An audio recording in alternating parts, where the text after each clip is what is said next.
You got to scoot it down some. Good morning, good morning, good morning, good morning.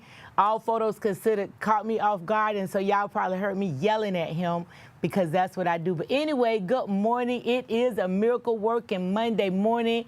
We are back, and I'm so glad that you thought it not robbery to dial in to listen to us and to chit and chat with us this morning. We were out last week. I was a little bit under the weather, but I'm glad that you all are here. And so I greet you. I am Jewel Wilson Murphy. I am here with All Photos Considered.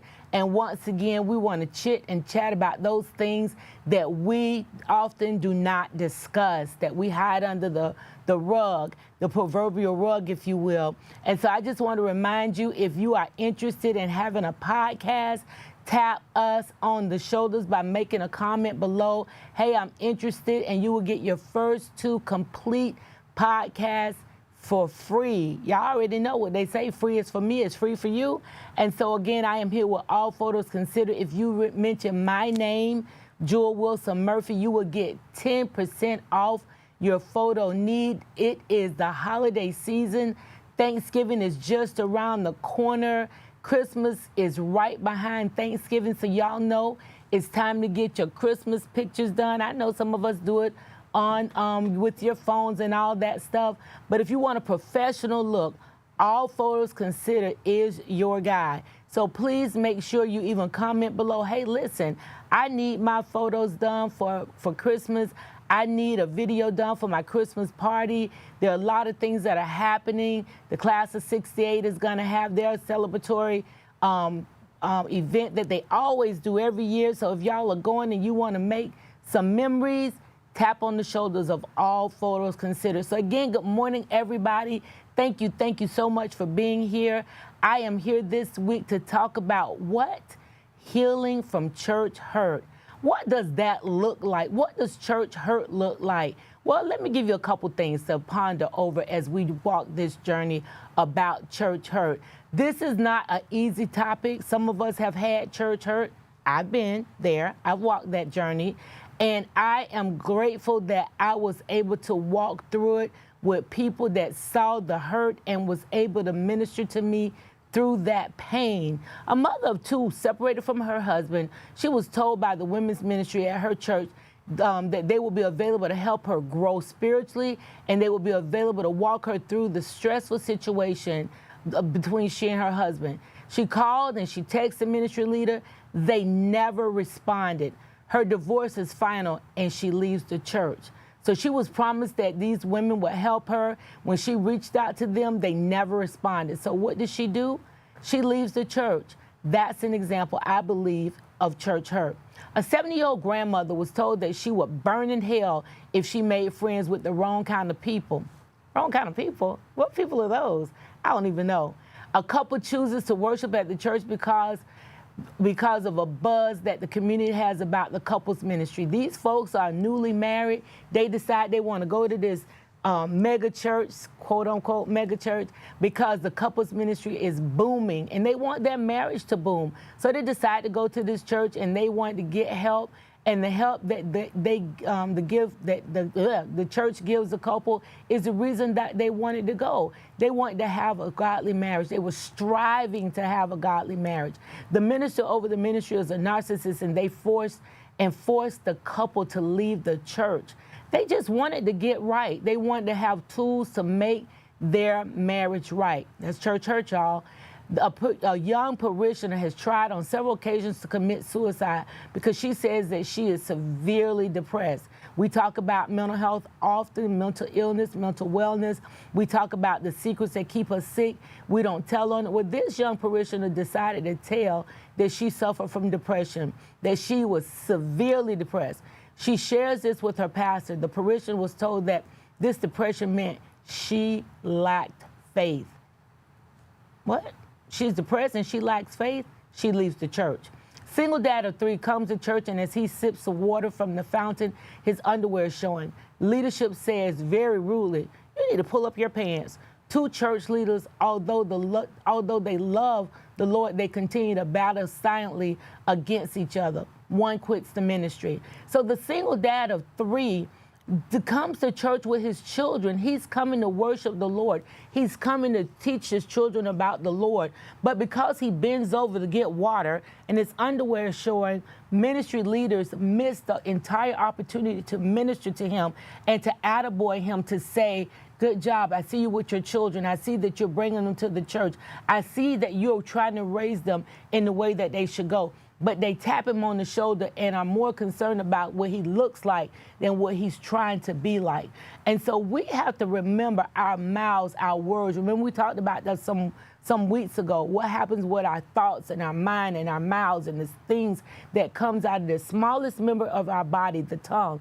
Do we look for church leaders to lead us and shepherd us? Do we trust church leaders with our hearts, with our vulnerability? I would say we do. Do we believe church leaders are in a position of authority? I believe that they are. However, I also think that because that we are in positions of authority, we have to manage that well. We have to make sure that we are doing what the Lord that we serve is telling us to do.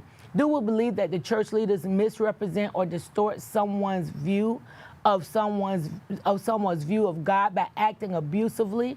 Do we believe that? Do we think that church leaderships can be abusive or behave in manners that are abusive? Do you believe that church leaders manipulate and shame each other? Do you think that sometimes our words come out without us thinking? Do you believe that you've walked through a position of church hurt and that you've not told on it? Maybe you walked away from the congregation. Maybe you're suffering in silence. Do you believe that the church leaders shame you, reject, or use others for selfish gain? Church hurt. What is church hurt? What are you believing church hurt is? Don't forget, we're chitting and chatting. I'm looking for your comments below. I'm looking for your input. I want to know. Church hurt crushes your heart. It hurts your heart. It makes us wonder where God is in all of this. It makes us ask ourselves, what did I do wrong? Is it my fault? Did I do something wrong? It makes you angry. It makes you unforgiving. It makes you bitter and not better. It makes you wonder who loves you. It makes you wonder if God is who he says he is. Why does this happen? Why are people allowed to be non-representatives of him based on how they treat me, based on how they act, based on how they abuse me, based on the words that they say to me, based on the fact that they'll walk into a room and not even greet me in the name of Jesus? Recovering from church hurt, it is hard. It's not easy, but it is necessary. And guess what? It is liberating. So remember that church leaders do have power. We do have power. However, that power is a great responsibility to minister to the needs of the people, to serve the people, to intercede for the people of God, to witness to them, to encourage them. The bottom line is to help. Help is on the way, and help should be on the way in church leaders. As a church leader, I believe that it's important that we check ourselves every single day, that we look at ourselves in the mirror and make sure that we're seasoning our words with grace, that we have the people's on our minds, that we have their needs on their minds. How do I do the above? Sometimes you have to encourage yourself and others. We have to encourage ourselves. Yeah, we have to talk to ourselves. We have to remember that 1 Thessalonians is clear on how to encourage ourselves. We also have to give thanks to in every circumstance, for every situation, even in the situation we'll find ourselves being hurt by leaders. Colossians 3:16, when you guys get time, read it. Because this virtual week, this journey this week, this chit and chat this week, is not because of anything other than being tapped on the shoulders again by All Photos Considered. And let's have this conversation. While we're having this conversation, we didn't pull it out the air. We're having this conversation because people are hurting. People hurt people. We have to grow and stay humble. We have to look in the mirror. As I said again a little bit ago, we have to look in the mirror and take a self-assessment. James 4:8, pray for others. Pray with and for others. Acts 2:42. Second chapter of Acts, verse 42. Know God, grow in God, seek wisdom. Ephesians 3:10. Hey, listen, I got to go back. Don't forget, we are responsible for our own actions. It is important that if somebody hurts you, maybe not at that same moment, But at some point, you go back to them and you say, Susie, it really hurt my feelings when. Sally, it really, Bob, whoever. The Bible is clear. The Bible has told us that we are to go to each other, and we go in love. We don't go in bitterness. We don't go in anger. Take care of those who are vulnerable, the sick, the shut-in, the elderly, the widows, the widowers. James 1:27. Please, please, please separate the church hurt from God's character. God's character is not chaotic. God's character is not bitter. God's character is not mean. God's character is not abusive. God is not abusive. He is not hurtful. He is not demeaning. He is the God of love. Love, the God of justice, the God of love, the God of justice. He is the God of mercy and humility. Take your power back. If you are experiencing church hurt, if you have experienced church hurt, if you know someone, a sister or brother that is experiencing church hurt, help them take their power back. Set boundaries. Tell on it. Remember, I just said a minute ago, if I've said something and I've hurt your feelings, come to me. Not in a boastful way, but in a loving way.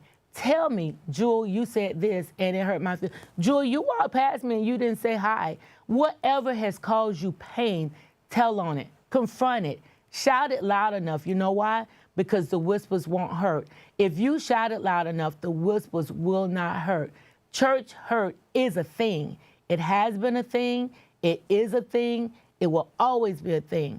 But I solicit to you and I encourage you that this week, take your power back. Set the boundaries, tell on it, shout it loud enough, and confront it. Always confront it in love. Always season your words with grace. And also remember that if you comment below and you need our help to help you walk through this journey of church hurt, we are here. Remember, we need your comments. We want to read them. We want to respond to them. Remember to please subscribe, like, and share. I think we're at about 172 subscriptions. It would be so awesome if we can get that 28 by the end of December so that we can hit a 200 mark. Shout it loud enough. Remember, I am Jewel Wilson Murphy. I am here with All Photos Considered. We believe that it is a miracle working Monday. We believe that if you walk through this journey with us of church hurt, reach out to someone else that you know have gone through it, that is going through it. If you have caused it, tell on it, confront it. Go to that person that you've hurt and say, hey, it was not my intention. I didn't mean to hurt you. I love you in the Lord. Hey, y'all, will y'all please have a great week? Will you meet us back here next Monday at 7 a.m. and we'll do it all over again. Chit and chat about that one thing that you want to talk about that most people will not. Have a great week.